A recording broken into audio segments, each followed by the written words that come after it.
Welcome to Diabetes Freedom. Many types of glucose tests exist and they can be used to estimate blood sugar levels at a given time or, over a longer period, to obtain average levels or to see how fast the body can normalize changed glucose levels.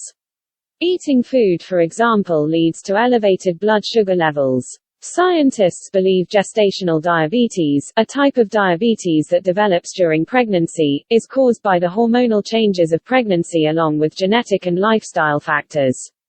Extra weight is linked to gestational diabetes. Women who are overweight or obese may already have insulin resistance when they become pregnant.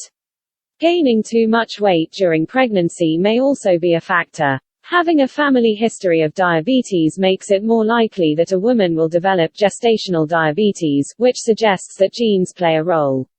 Genes may also explain why the disorder occurs more often in African Americans, American Indians, Asians, and Hispanics, Latinas. This is why we are here to offer you a new formula product that has been proven and tested. Other diseases, damage to the pancreas, and certain medicines may also cause diabetes.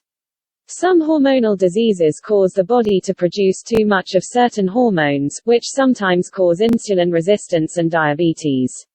Sometimes certain medicines can harm beta cells or disrupt the way insulin works.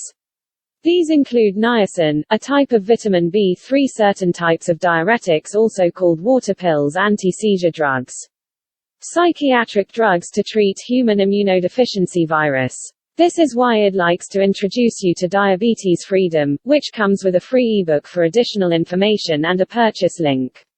So get yours today by going to the link below.